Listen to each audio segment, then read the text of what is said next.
All right. So welcome back, everyone. And we'll have Patrick Hayden's second lecture on the introduction to quantum information. All right. We just had a little discussion about protocol for asking questions. And so I just wanted to, I guess last day I said that you should raise your hand if you wanted to ask a question, but feel free to just break in and interrupt me if you have a question. If it gets out of hand, we can revisit, but it should be fine. Now we ended last day with the worksheet, and so I wanted to go through the worksheet just to make sure that everyone was on the same page for that. So that's the first thing we'll do today. So I'll share my screen.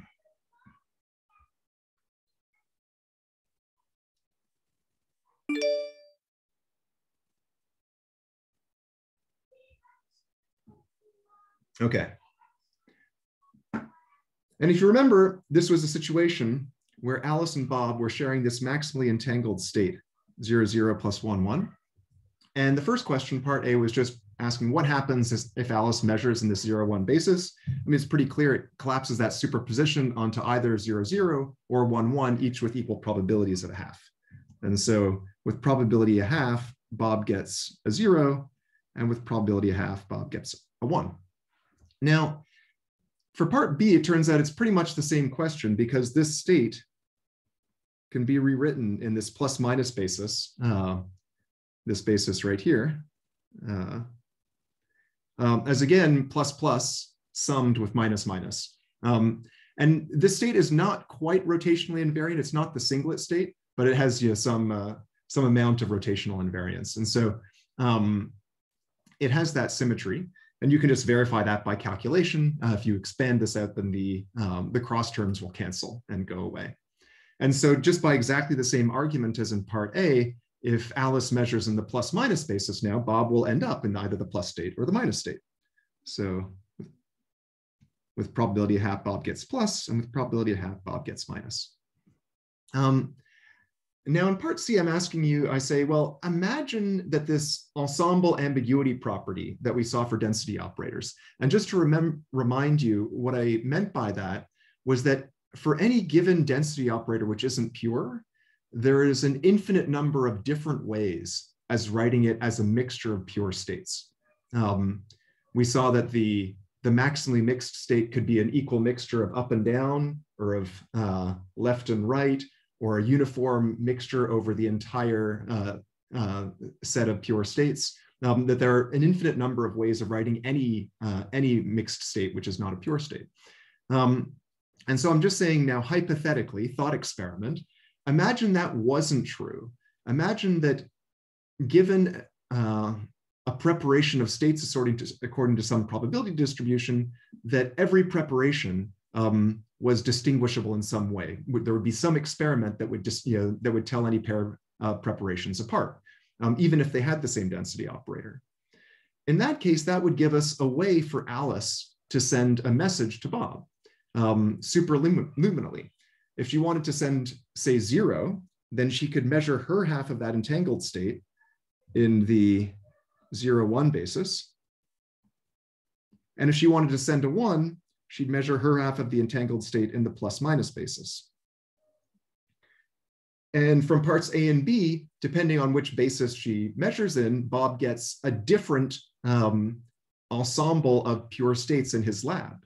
Now, in actual quantum mechanics, the density operator associated with those ensembles, two ensembles are the same, and so Bob can't tell them apart. But just by hypothesis here, if there were not that ambiguity for different ensembles, then he could tell them apart, and then this would be superluminal signaling. Now, one way that can happen is if Bob had a cloning machine. Can I, sorry. Yeah, sure, break in there. Yeah. Okay, yeah. So it seems like the information that Alice is giving to Bob is which basis she's measuring in, right? That's right. Okay, so, but wouldn't they require, in order to make an information out of that, some kind of classical communication about an encoding information? So what does it mean to measure one base? What does it mean to measure the other base? Well, it's just depending on the action Alice takes, Bob has two different situations in his laboratory, and he could measure them. Now, my question was a little bit vague here, whether he could perfectly distinguish those situations or just partially distinguish them. Like that sort of, I didn't specify. So we could just imagine, we could say, imagine he could perfectly distinguish them, and then we'd be done. And it's more precise, I guess, in parts D and E.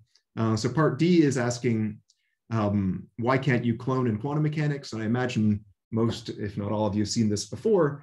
A cloning operation is just one that takes an arbitrary quantum state phi, so it has to work for any quantum state, and takes it to two copies of phi, phi tensor phi. And this is prohibited because it's nonlinear, right? If you think of it in terms of the coefficients expanded in some basis, phi tensor phi is quadratic in those coefficients. And so it's not a linear transformation. So that's not something that quantum mechanics can do. But we can just say, well, imagine Bob had one. How could Alice and Bob use that to communicate superluminally? Well, Bob would just clone the state that the state in his lab repeatedly. And so the cloning operation has to, the four possible states Bob could get are 0, 1, plus, and minus. And if he clones 0, he gets many copies of 0. If he clones 1, he gets many copies of 1. If he clones plus, he gets many copies of plus. If he clones minus, he gets many copies. Oops, typos. If he clones minuses, he gets minuses. He doesn't get pluses. And as the number of copies goes to infinity, so I should label the number of copies here, Bob's states become orthogonal, right? And so you have 4 states in some large Hilbert space that are becoming orthogonal. And so there's a measurement that Bob will be able to perform that will be able to distinguish them. And the probability of error, if you analyze this, will go to 0 exponentially with n. And so if you could clone, then you could communicate superluminally. And the moral of this story, well, what is the moral of the story? Part of the moral of the story is just that this ensemble ambiguity is an essential part of quantum mechanics. That in creating if you want to be able to create a consistent relativistic theory of quantum mechanics, this ensemble ambiguity is essential. That without it, you're going to have superluminal signaling. And so that's part of the message. These thought experiments involving cloning and measurements and communication, they have a long history also in quantum gravity, going back to Preskill and Page and Susskind back in the early 1990s and the black hole information problem. All right, so different thought experiments, but thought experiments of a somewhat similar character. Sergio, go ahead. Yeah, so I was just thinking, can I think of the ensemble ambiguity as the fact that because the block sphere is not a simplex, points inside do not uniquely specify ensembles? Yeah, it's as simple as that. So it's a mathematically trivial fact, but physically it has very important consequences. Yeah. Mm-hmm.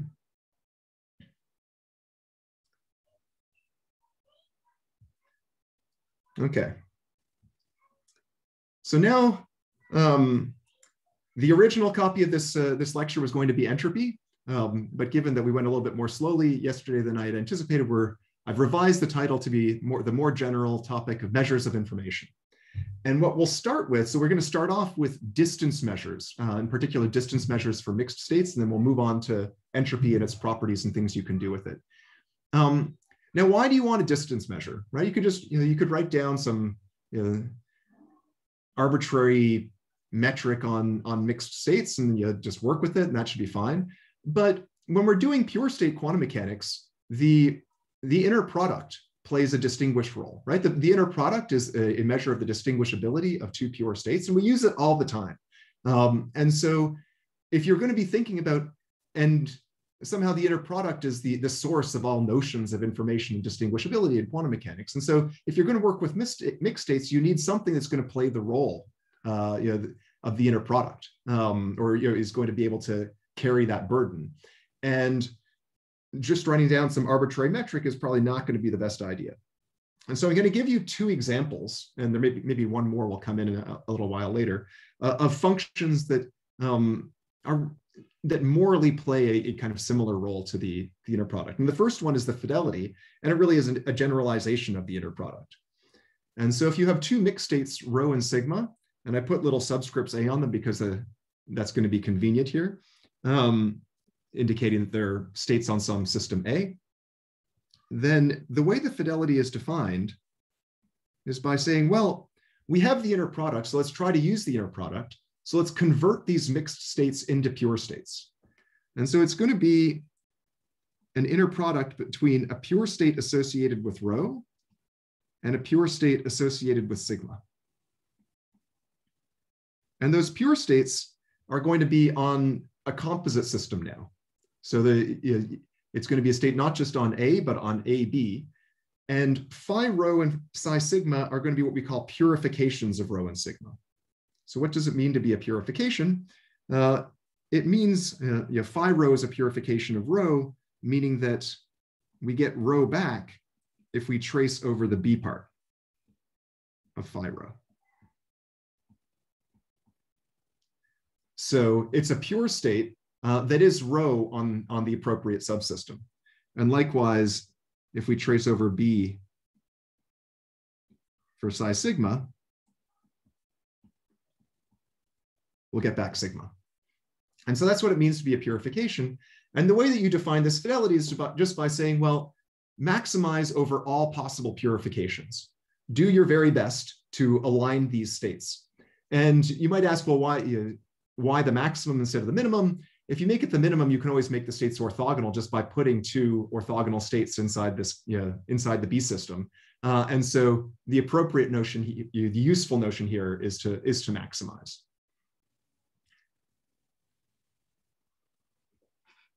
And oops.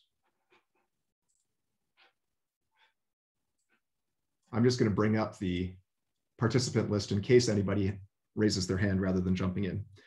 Okay, so why is this a useful measure? Let's just start by enumerating a few of its simple properties.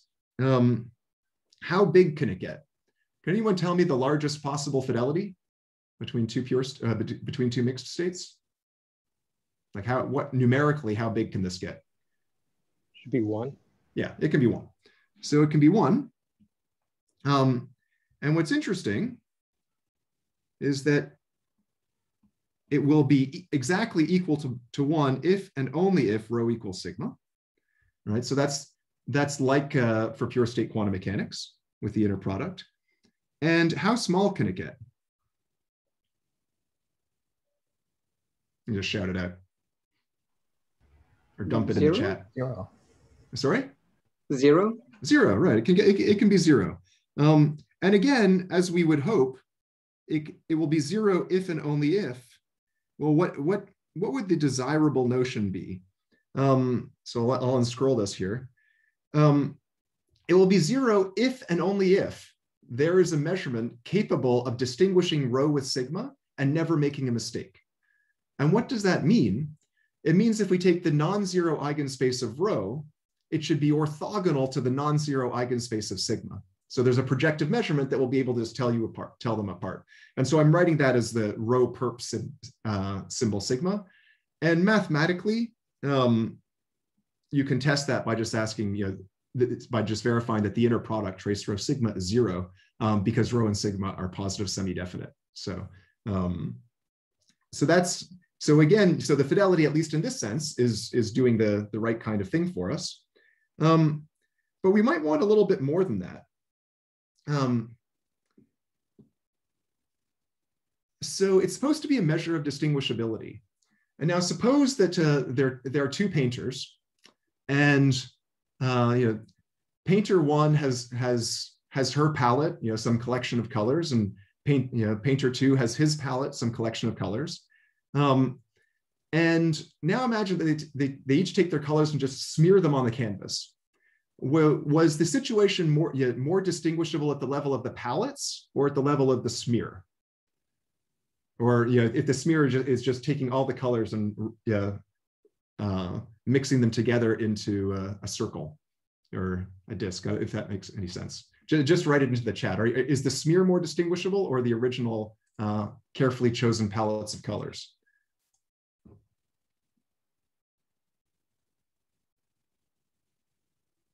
I think my example, which I invented on the fly, is not the best example. But what I wanted to get at, the original is more distinguishable. Thank you, Al. Thank you, Annie. Okay, so if you mix paints, you're likely to end up with brown or black, regardless of the particular details of the paints that you chose at the beginning. And the same is true of mixed states. We would intuitively expect that if we had some collection of density operators, maybe weighted with probabilities, that if we could distinguish, try to distinguish them before mixing, that they would be more distinguishable than they would be after mixing. And that will manifest itself as a convexity property, in fact, concavity of this fidelity function. So the probability weighted fidelity of rho j with sigma j, so some probability weighted ensembles of mixed states, will be less than or equal to the fidelity of the average states. Right? Just like the smeared brown is less distinguishable than the original choices of palettes. And so I drew that, it's concave, right? So I hope that picture, you know what I mean by concave there. And one last property that I'll mention, and so it's quite common in quantum information to define quantities that we're interested in using maximizations over various sets. And that has the nice property that they often have some conceptual significance or utility, but that also makes them hard to calculate with. Now, the fidelity is nice because not only does it have this nice conceptual definition in terms of this optimization, but it has a pretty straightforward formula without the optimization. So you can evaluate that optimization directly and get a formula like that. So the fidelity is the trace of the square root of the matrix product rho 1/2 sigma rho 1/2. And I'll just remind you that the rho and sigma are positive semi-definite operators. So they have a well-defined square root where you just take the square root of these non-negative eigenvalues. And rho 1/2 sigma rho 1/2 is itself also positive semi-definite. So you can take the square root of that without ambiguity. And so the fidelity, we'll use this formula for the fidelity function at some point later today, depending on how quickly we manage to go. I'll stop there. Are there questions about the fidelity before we keep going? Is this concavity condition like related or the same in any way to like a data processing inequality? It is a special case of, yeah, we'll talk about monotonicity in just a little bit, but it's a special case of monotonicity, okay. Data processing. Yeah. Thanks. It corresponds to, we can get to it later, but if you had an additional register, like a classical register that was keeping track of J, that would give you the left-hand side of this inequality, and you throw away that register, then the monotonicity tells you the fidelity should go up and you'll get the right-hand side. Okay, so the fidelity thing on that last page. Sorry? Can I ask one more thing on the last page? I'm wondering why the pain example and this inequality, why did we bring that up? This one here? Sorry, this one here? Yes, yeah. Why do we bring it up? Like inferring something. Well, I'm going to use it later. Okay. But I'll say I'm going to use it later. And I wanted to tell you, this is a little bit, so this course is supposed to be an overview of quantum information, which is a pretty big field. And so I wanted to highlight, I'm trying to highlight for you the things that you're likely to see or need at some point. And this is one of those basic properties of the fidelity function. And it's related to this notion that just came up of monotonicity, that under physical transformations, as we'll see, fidelity should only increase. And forgetting J is one such transformation, if something that could physically happen. So the fidelity is nice, but one thing that it does, you can use it as a kind of measure of distance, but you'd like to be able to say that if, state 1 is close to state 2 and state 2 is close to state 3, then state 1 is close to state 3, right? That you just like to have some, triangle inequality type property available. And something like that does ultimately hold for the fidelity, but it's a bit more complicated. So what I'm going to do is I'll introduce an actual metric on the space of states, the trace distance. And it's going to be written in terms of this, this norm, which I'm going to write as a norm symbol subscript 1. And the way it's just defined is we're going to sum over the eigenvalues of x, absolute value. Right? So it's the L1 norm of the eigenvalues, and more generally, if x is not diagonalizable, the singular values of the matrix. And we'll talk more about the singular value decomposition actually tomorrow. But this is called the Schatten L1 norm. So it's just some norm, and it would seem pretty arbitrary to you, but I'm going to try to justify why this is a good one. And once you have a norm, you can define a distance, right? So the distance between two states, rho and sigma, is this trace norm of their distance, or of their difference, I should say. And we'll just go through the same exercise again. What properties does this have? Well, it can be as small as 0. And the norm is 0 if and only if its argument is 0. And so as desired, the distance will be 0 if and only if rho equals sigma. And maybe I'll ask you, how big could it be? How big could this thing get? Infinite? Well, let's talk about states that are density operators of trace 1, right? So it won't actually get infinite. So maybe 1. Close, 2. So if the two states have orthogonal supports, then you'll get a trace of, you'll get a 1 from each state, and so it can get as big as 2, and it will be exactly equal to 2 if and only if rho is perpendicular to sigma in the sense that I gave before. And so it's doing kind of the same thing as the inner product function, or the fidelity function. And just as we discussed before, mixing states should make them less distinguishable. And that means the inequality should go the other way compared to what was happening with fidelity, because fidelity was a measure of how close things are. This is a measure of how far apart things are. And yeah, go ahead. So, I mean, this rho perpendicular to sigma, what is the like relation, like what algebraic equation gives says that rho is perpendicular to sigma? It's the condition that the non-zero eigenspace of rho is perpendicular to the non-zero eigenspace of sigma. I see. The two vectors are perpendicular to each other. Sorry? The non-zero two eigenvalue vectors are perpendicular to each other. Yeah, exactly. Okay. Yeah. And you can test it, because these are positive semi-definite matrices, you can test it by just evaluating trace rho sigma, right? So if it's equal to 0, that tests that confirms that their eigenspaces are orthogonal. They're non-zero eigenspaces. Definitely. This trace calculates that dot product. That's true. Mm-hmm. Okay, now what's really nice about the fidelity and what singles out the subscript 1, this Schatten L1 norm, the trace norm, is that this is actually an operational measure. It's really the measure that tells you whether two states are close in a useful sense when you try to actually perform a measurement.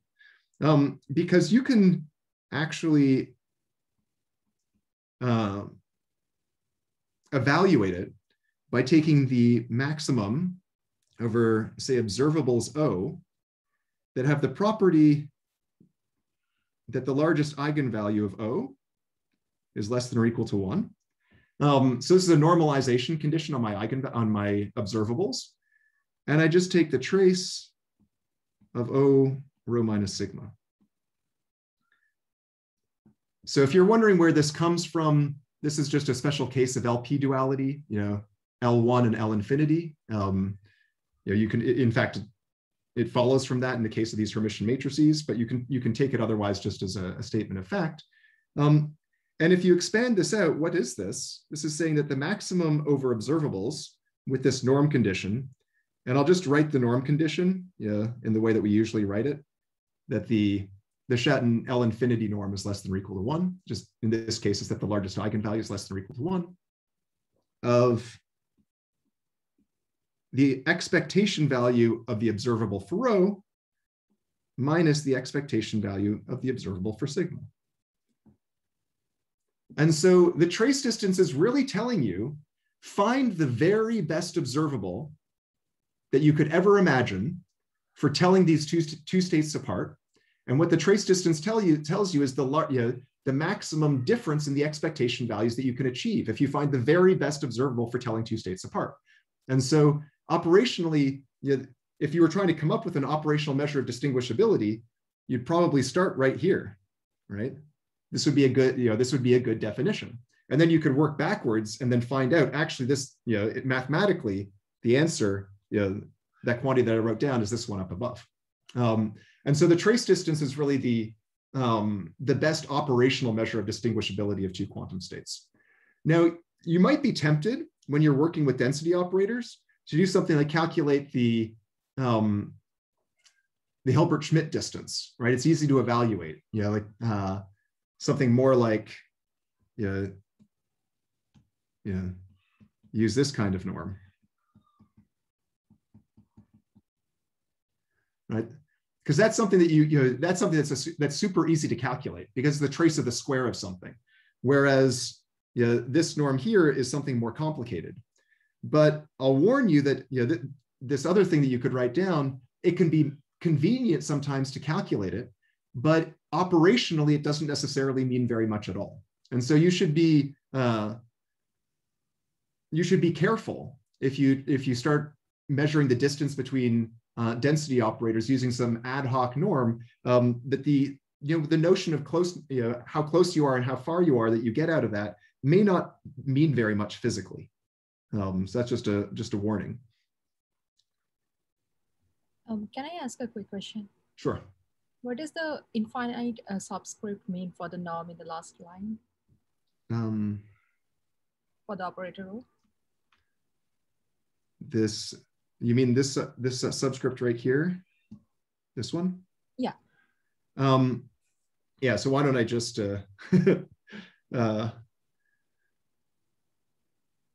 I could just say that in general, so this is equal to,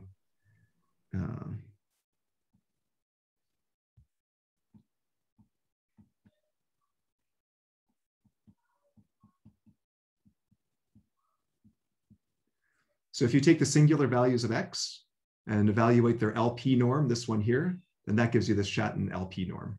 And so I just mean, that's all I mean.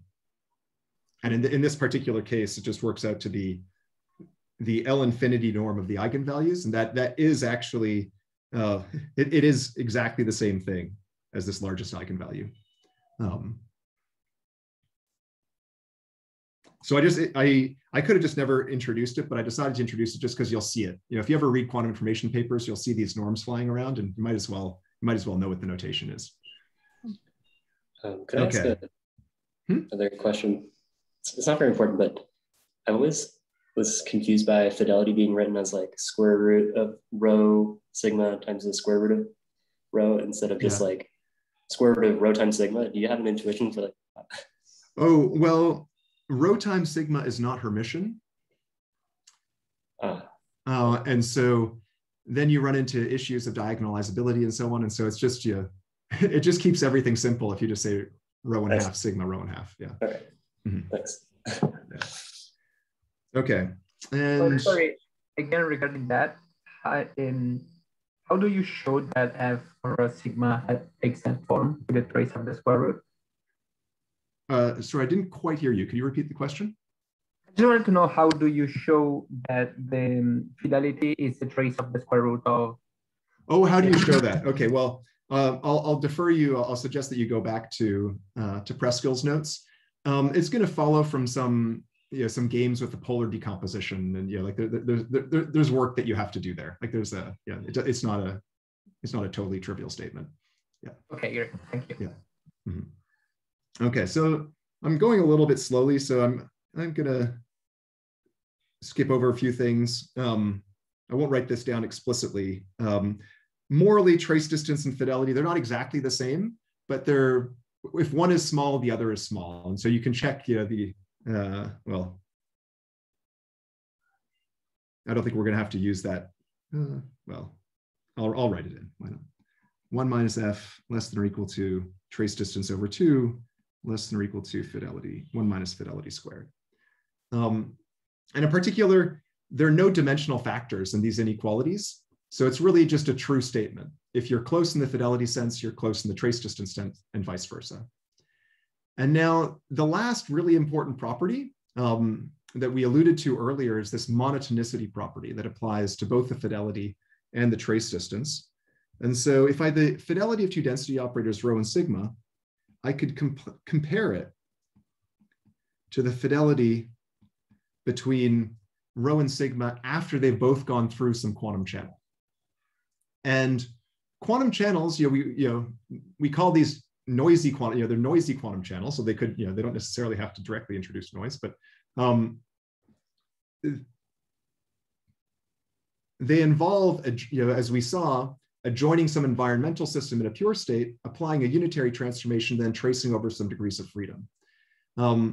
And that step of tracing over degrees of freedom, we would generally expect that to cause states to be less distinguishable. And that's exactly what happens. The fidelity goes up, right? The states become less distinguishable. And similarly, the trace distance, the inequality has to go in the opposite direction because it's a measure of distinguishability. And this is also a hugely important property if you're going to reason about distinguishability of states. This monotonicity, you use it all the time. And it again, if you write down some ad hoc measure of the distance between two quantum states, or how close they are, you should not expect it to satisfy this monotonicity property. The monotonicity is something very special and pretty hard to achieve. And so this is another reason that these are privileged measures of the distance between quantum states. Okay. And so now on to entropy. You encounter entropy, at least I first encountered entropy in my classes in thermodynamics. And we were first exposed to entropy before we did StatMech. And it was one of the most mysterious, puzzling concepts that I'd ever encountered, not just in physics, but anywhere. StatMech cleared up quite a bit of the mystery about entropy. That it was really associated with state counting. And at the end of the day, that's really what uncertainty is, right? Or rather, what entropy is. It's some function that measures uncertainty. And there are actually many different notions of entropy that one can come up with. And we'll see a few of the different notions of entropy over the course of today and maybe tomorrow as well. So, and what should I say about them? And we're also going to ultimately talk about information. But to understand what information is, first you have to quantify uncertainty, because somehow information is whatever reduces uncertainty. The gold standard measure of uncertainty, in many ways the best one for a huge number of different reasons, is this von Neumann entropy. And the formula, it's a function of a density operator. Because remember, a density operator is a mixture over quantum states. And so there's some uncertainty associated with the density operator just because you don't know which pure state you have. And the formula is just minus the trace of rho log rho. And we just define 0 log 0 to be 0 here. And you may have heard this, but there's a funny story about the von Neumann entropy. Von Neumann wrote this down in 1929. And around 1947, he was talking with Claude Shannon. I guess I'm getting this a little bit backwards. But Claude Shannon, who's the inventor of information theory, wrote down this function for von Neumann and said, I've encountered this function when I've been studying in information. I think it's an interesting function. And von Neumann told him, oh, you should call that entropy. And so we often think of the von Neumann entropy as being a generalization of the Shannon entropy of information theory. But von Neumann wrote it down 20 years before Shannon wrote down the classical special case. And we're just we seem to be playing this game. If you see new functions, you want to have some intuition about how they behave. It's supposed to be a measure of uncertainty. The way it's constructed, it can be as small as 0. Can anyone propose a condition under which it might be reasonable for this to be equal to 0? When is there no uncertainty? Single state? If it's a pure state. Yeah, exactly. So if and only if rho is pure, which means is the statement that its rank is equal to 1.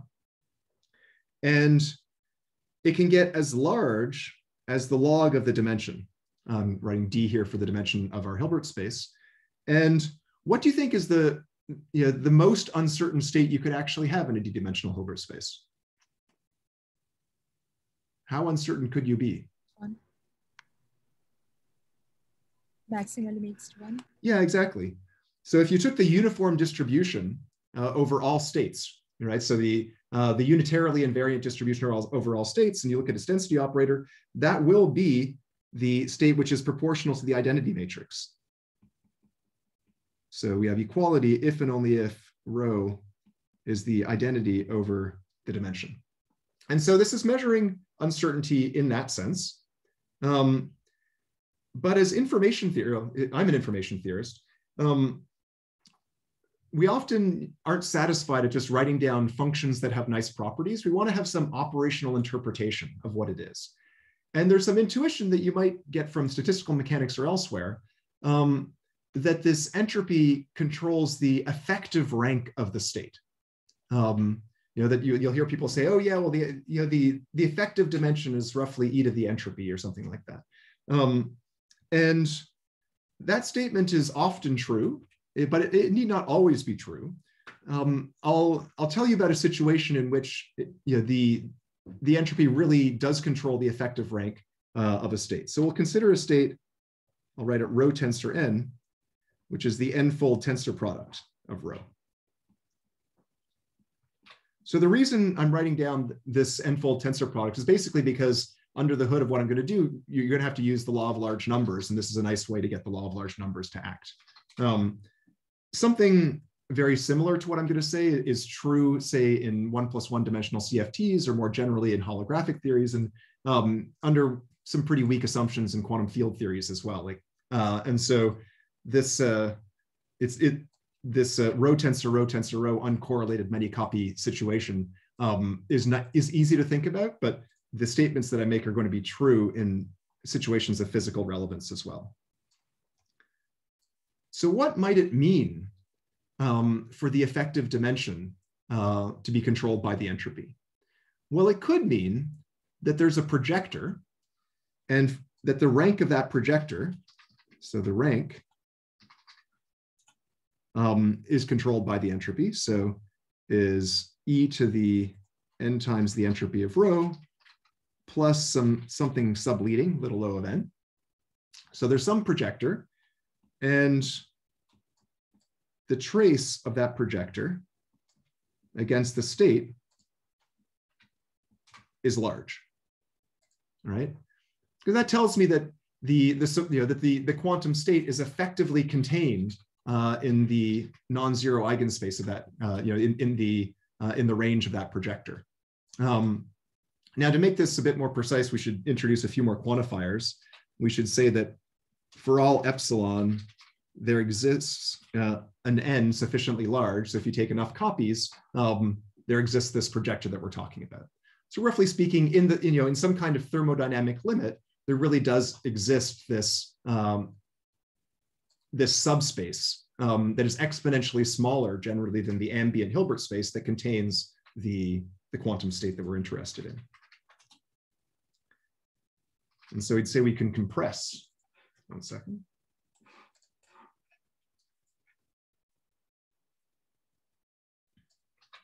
We can compress our state to the support of this projector. Now we can also think of this a little bit. It will be useful today and in future days to think of a quantum of a unitary transformation that could actually implement this this compression operation. And so if we have many copies of this quantum state rho coming in, then there will exist some unitary, and the unitary will have two outputs. I'll call them T and T bar. And T is the part that we're compressing to. So the dimension of T will be about E times the entropy. And I'll just drop the little o of n part. And what's interesting about this when you think of compression in the context of quantum mechanics is that unitary transformations don't generate any additional uncertainty, right? And so you can actually set up this unitary transformation so that the other output of the unitary transformation is approximately pure. And so if you try to implement compression unitarily, what you find is that you implement a kind of refrigerator. You implement a way to actually not just concentrate the uncertainty in the state, but you also concentrate the certainty.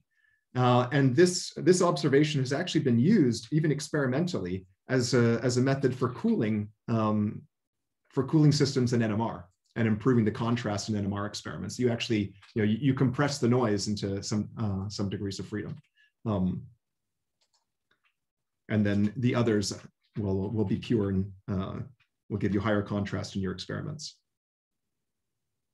Okay, so are there questions about my little introduction to entropy, what it means, how it's associated with compression?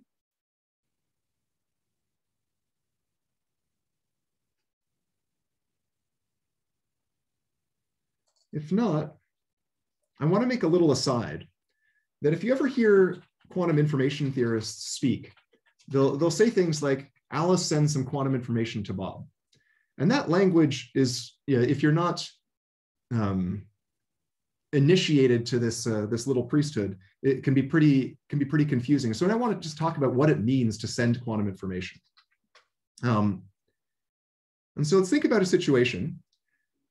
So in this diagram, in all these diagrams, time is going from left to right, and the purple lines indicate some quantum systems. And we'll start out with a pure state.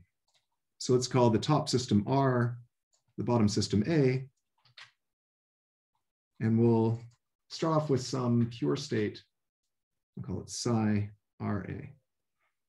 And then some channel X. And I'll call the channel C.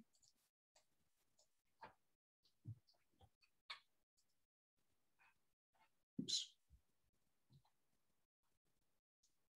And we could imagine, we could ask about the situation where what does it mean if the channel is able to send half of the entanglement of the state psi?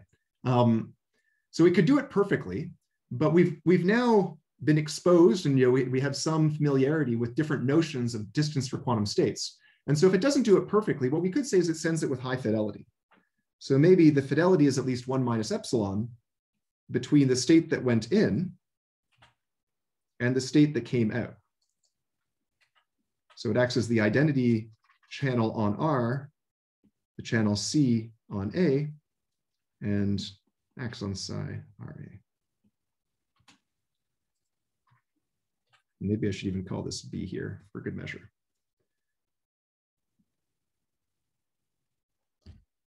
So if this channel is able to send this one single quantum state, you could ask, how much can you learn from that, right? Like in general, if I'm able to send one quantum state, that might not seem like a very strong criterion, right? That if you have a telephone, saying that your telephone is able to send information, it's not enough to be able to send a single symbol, because that single symbol in and of itself doesn't actually contain really any information at all. So it has to be able to send a multitude of different signals that you can actually get some information across. But sending half of an entangled state ends up being interesting. And the reason is that we have this monotonicity property of the fidelity. And so if I choose any channel I want, I could degrade the R system. I'll call that the reference system. So if I degrade the reference system, the fidelity can only go up.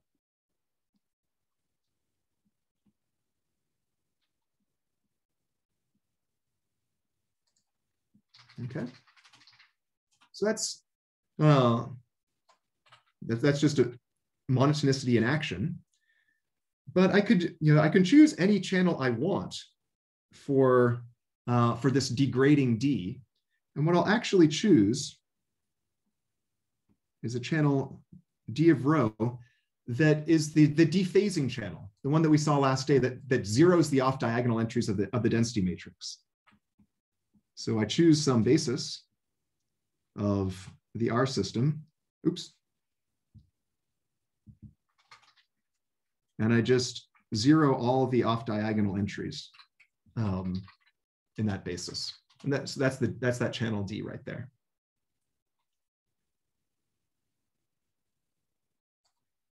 And that actually, I'll tell you where we're going with this. By virtue of this monotonicity, what we'll see is that if I can send this one single entangled state through the channel, that means that I can send a very large number of ensembles of pure states through the channel, such that on average, the fidelity of is high within the ensemble. So just to see how that works, let's just take the entangled state psi RA of the R system and the A system and expand it. So I'll expand it in terms of in this basis J of the R system. I can always, I think I call that chi. I can always expand like this, provided I allow myself to use unnormalized states chi j that aren't necessarily orthonormal or even orthogonal. And let me just normalize those states and pull out the normalization factor like so. And so this is a completely general vector of a composite Hilbert space that I just expanded in terms of an orthonormal basis on the R subsystem. And now let's just apply the monotonicity property. So this monotonicity statement here, if I apply the dephasing channel to this quantum state, it's going to take this superposition and turn it into a probabilistic mixture, where it will be a probabilistic mixture over J's with probability weights J. And so what it looks like is a sum over J, probability J, and the system R is going to be just in one of the different orthogonal pure states labeled by J. Not in a superposition, just a probabilistic mixture. And the A system is going to be in the corresponding density operator, like that. Now,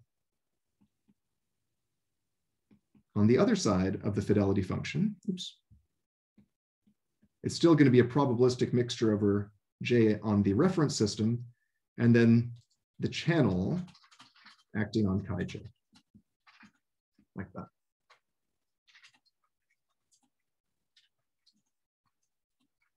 And so this looks like a beast, but now we can use the formula that I told you about for the fidelity. So it has all these matrix square roots in it. You might think that's a horrible looking thing, but one thing that you can see immediately from this formula is that if rho and sigma are simultaneously block diagonal, then the fidelity is going to be a sum over pieces, contributions from each of the block diagonal blocks. And the state that I have up above here is block diagonal with respect to J. And so what I actually get out of this is a sum over J, probability weighted, the fidelity of chi j against the channel acting on chi j, like that. And so verifying that you're able to send a single state, right? A single entangled state tells you that you can send a whole family of pure states through the channel, and on average, how should we say? I'll say this precisely since it's a bit of a mouthful. If I send a pure state, I can look at the density operator of that pure state on the A system, and the ensemble ambiguity property that we've discussed a number of times tells us that there are an infinite number of different ways to expand that density operator in terms of a mixture of pure states. And what we found is that the channel is going to send those ensembles, is going to transmit those ensembles on average with high fidelity in every single case. So regardless of the ensemble that you choose, when you expand your density operator, it's going to go through the channel. It's going to be transmitted with high fidelity. And so this is an illustration of how you use the fidelity function, how you use monotonicity, but also it's an illustration of the fact that the notion of sending, when we say sends quantum information, we often just verify that by saying, check to see if the channel is capable of sending half of, say, a maximally entangled state. And if it does, then it sends pure states on average with high fidelity. Anyone want to ask about that little calculation? Can you say something about epsilon? Like, did we relate it to one of the parameters of the channel? Or oh, no? so you can, yeah. So I'm just saying hypothetically, yeah. This is sort of a suppose the channel can send psi RA with fidelity 1 minus epsilon. So it's, maybe I should even just say, maybe I could just, maybe a better way of saying this would be to define epsilon as that fidelity. Okay, thank you. Yeah. Just a question. I missed why would the states not equal to psi RA have high fidelity? I understand that the fidelity, after you apply D, the fidelity increases, but I don't understand why should it still be high? Decrease, why should it still be high? Why it should still be high? Yes. So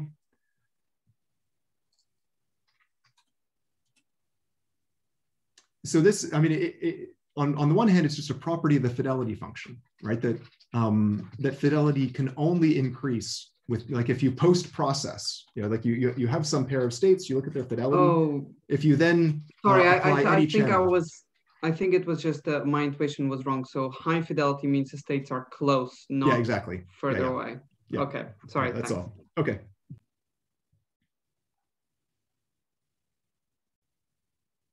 Okay, so let's think about this a little bit in the context of compression. So here what I have is the compression circuit that we talked about before, that there's a density operator rho tensor n on A tensor n. You put it through this compressing refrigerator, but now you discard the part that was pure, and you're left with the compressed part. And so let's just introduce the channel that goes from the input to the compression. We'll call that C. It's both channel and compress. And we can choose any purification we want for rho tensor n. So let's just call the purification phi rho tensor n, and it's on n copies of the reference and n copies of A. So, and what I told you about before is the fact that we can compress to this T system in the sense that there's a projection that captures almost all of the support of rho that comes out, or that and whose dimension is the appropriate size. In this circuit picture, we can make the notion of compression a little bit more operational by saying, well, actually, we can even take the compressed system and apply some channel, and we'll call that our decompression channel. And actually, it's not even just a channel. It's something simpler. It's morally unitary, but it can expand the dimension. And so it's just a matrix that preserves inner products. And let's call the quantum state that comes out sigma. So it's going to be sigma on n copies of the reference and n copies of A. And what we actually achieve when we compress is that the fidelity between n copies of the purification of rho and n copies of the compressed and then decompressed quantum state is going to be larger than, say, this 1 minus epsilon. And that will even be true based on what I just told you about before, not just for this single purification, but for any decomposition of rho into pure states. And so if I decompose rho as some sum over j, pj chi j, then what we, by the discussion just that we finished up above, the fidelity on average between the chi j's and the decompressed and compressed chi j's is going to be larger than 1 minus epsilon. All right, so, oh, whoops, this should be rho tensor n. So if you decompose the density operator into some pure states and then compress and decompress, on average over the states in that decomposition, the fidelity will be high. And so it turns out that this statement follows from this statement about this projector. The statement about the projector was proved by Petz in the 1980s. The realizing, kind of placing it in this operational framework was done by Ben Schumacher in the mid 1990s. And so we refer to this as Schumacher compression, but it should perhaps be PEPS, Schumacher-Petz compression or something like that. I guess how would you choose the best choice of decomposition that, like, say you want this to be like as large as possible? Is that easy to do? Or? Well, the choice of decomposition, it really is more something that might be given to you. Like if you're going to try compress in a given situation, you might be in a situation where there's some source that's generating particles, right? And you might say, well, I want to compress whatever's coming out of that source. And so it's not under your control what rho is, and even the states of the decomposition. But the part of the message here is you don't need to know what the ensemble is. You don't need to know what the purification is, because you just apply there's one compression procedure that works in all cases, and it will always do the job. And so you can be completely oblivious to the details of rho. And I guess I could go a little bit further. This goes beyond this, but in fact, there are compression procedures where all you need to know is the entropy of rho. You don't need to know anything about its eigendecomposition or anything else, and still be able to compress effectively. And so there are what we call universal compression procedures that are actually very powerful ways of shrinking down the Hilbert space, just under some symmetry assumption of the state. You just need some, maybe you need to know its entropy and some symmetries, and then you do your compression. So I guess for the fidelity measures where it's like written as a maximum over like the best decomposition, like I guess sometimes you don't actually know what that is. Oh yeah, so the fidelity measure, so maybe you could also be asking, how would we even know that we have achieved this if we don't know the optimal purification? And the statement is more of the type, given the density operator, I'll tell you how to compress it, and it's a theorem that I'm going to achieve this F. I'll be able to tell you exactly what the errors are. I could go on at length about not just the leading order error, but the second order, third order. Like all these things are known in great detail. And so what you get is a guarantee that the compression was good, and then you can use it for whatever purpose you want. Okay, thank you. Yeah, you're welcome. Can I ask another question before you go? Sure. Yep. I guess my question is, could you help me understand this by putting this into kind of like a physical picture of some experiment that we're doing? Because I guess I'm just having a hard time seeing like how you're actually, like, what are you going to do to actually construct one of these channels? Like, what would this physically be? Yeah, sure. So,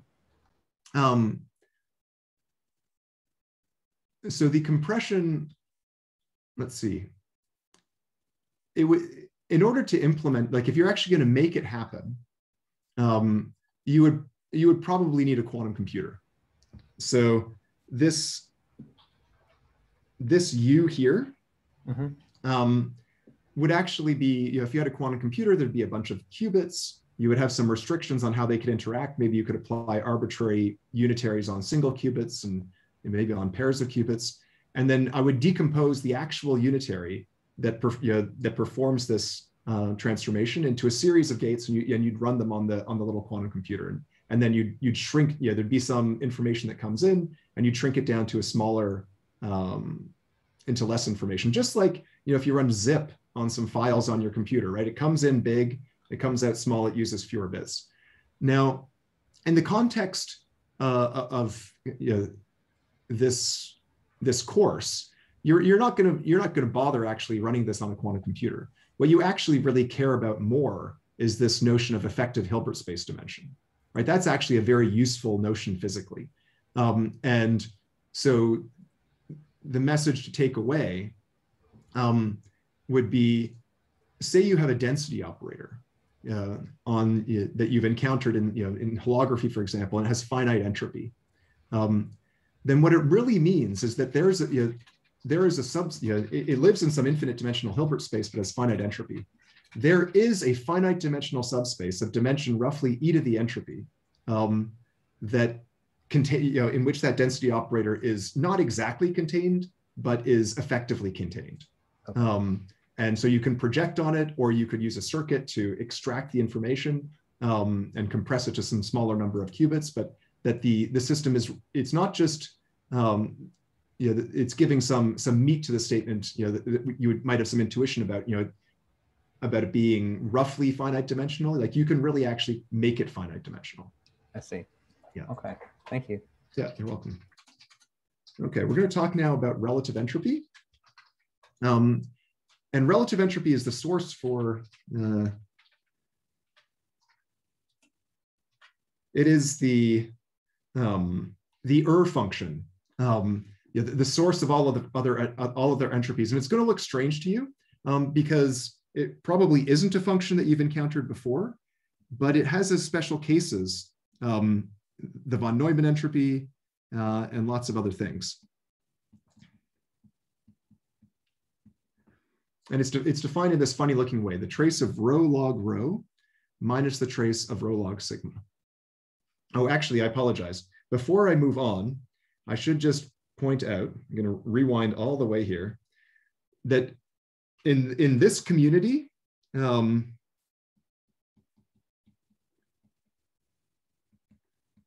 in quantum information, but among high energy physicists, von Neumann entropy is often referred to as entanglement entropy. Sometimes it measures entanglement, sometimes it doesn't. It always measures uncertainty, but you should just know that if people say the word entanglement entropy, that's what they mean. Now, going back to relative entropy, trace of rho log rho minus the rho log sigma. We already covered two measures of distinguishability in this course today, and you might feel that you don't need any others, but we do need another measure of distinguishability, and this is the reason. That if I have two orthogonal, or not orthogonal states, but I have two states of, say, a single qubit, right? One of them is maximally mixed, and one of them is pure spin up. Yeah, then their fidelity is is somewhere between 0 and 1. Their trace distance is somewhere between 0 and 2. But if I had two fairly distinguishable states of, say, our solar system, they would also just have fidelities and trace distances somewhere between 0 and 2. Or for that matter, let's say we talk about orthogonal states, right? Orthogonal states and fidelity are at most orthogonal.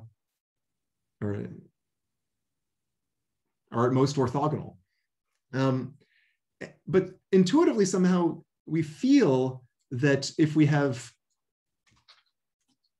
a large number of degrees of freedom, and all those, and there's distinguishability in all those degrees, all of those degrees of freedom. So imagine that we took all of the matter in our universe and we flipped all of the spins and all of the atoms, say in our solar system.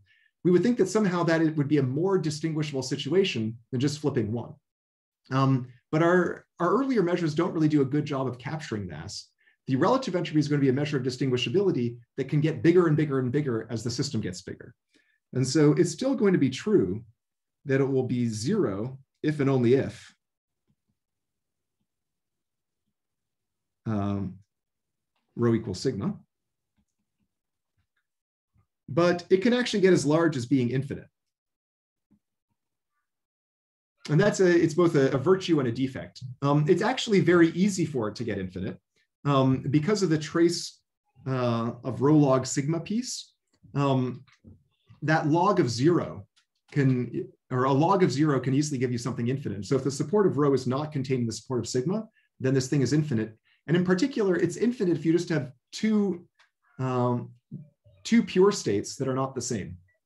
Even if they're not orthogonal to each other, this thing is going to be infinite. And so that would seem to be a defect, but it's an extremely useful function.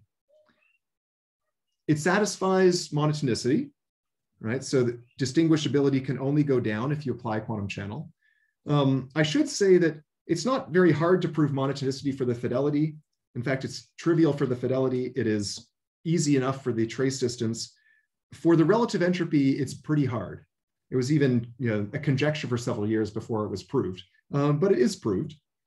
And it also has a nice converse, the data processing inequality. So you could ask, under what circumstances does distinguishability not go down when you apply quantum channel?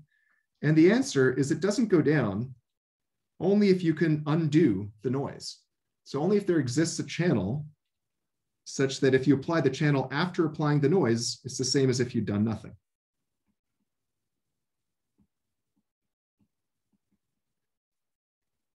And we're going to talk about quantum error correction probably starting next day, but you can imagine that this might have something to do with quantum error correction, being able to undo noise. And it's even true in an approximate setting. And that was only demonstrated a few years ago, that if the monotonicity is almost saturated, but not exactly, so we have near equality here instead of strict equality, then there exists a channel that will almost reverse the noise in the fidelity sense. And that's something that actually played an important role in the theory of entanglement wedge reconstruction, and you can look that up in the reference there. Now, we don't have a lot of time left, but we have a bit of time for you to start on today's worksheet. And I'll just let you break out into the into groups at around 2:15. I won't bother calling you all back today, but I'll send around a message at around 2:15 that you can shut it down if you want to and move on to gather. And what you're going to do in the worksheet, you're going to see this relative entropy function, which is something that doesn't look at all familiar if you haven't seen it before. Trace of rho log rho minus trace of rho log sigma is actually something very familiar. In the context of thermodynamics, it's free energy from the it's a free energy difference from the free energy of the thermal state. And so it's a very natural function in physics. And you're also going to prove something called the first law of entanglement entropy, which has played a large role in understanding. Well, we'll talk about that a little bit more next day. But I'd better let you go. So let's start the breakout rooms. Let's see. We'll have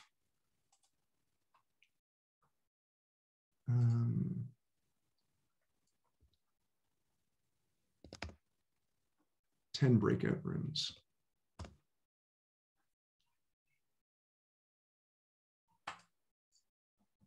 Okay, so I'll let you go give that a try. I'll give you some time to finish it at the beginning of next day as well, because you don't have a lot of time right now. And on that note, off you go. Remember, you can download the worksheet from the wiki.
Wasn't sure if we were going to attempt the breakout rooms with 5 minutes left or not, but I guess they can get started.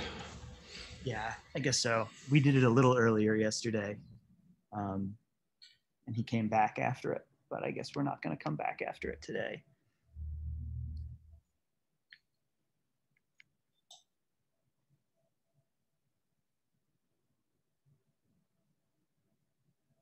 Alex, how are things going on your end?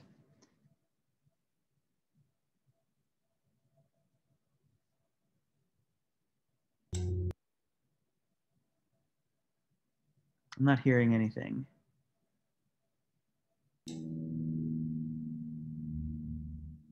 No, me neither. Okay. See your chat. Okay. Well, so far it seems, from my point of view, like, I mean, I hear everything getting recorded because I hear the announcement. So it seems like things have been going all right. Appreciate your efforts so far. And the first few days are always the hard stuff getting in. So I think you might as well stop the recording because Patrick said, yeah, there's only 3 minutes left and he said we're not coming back.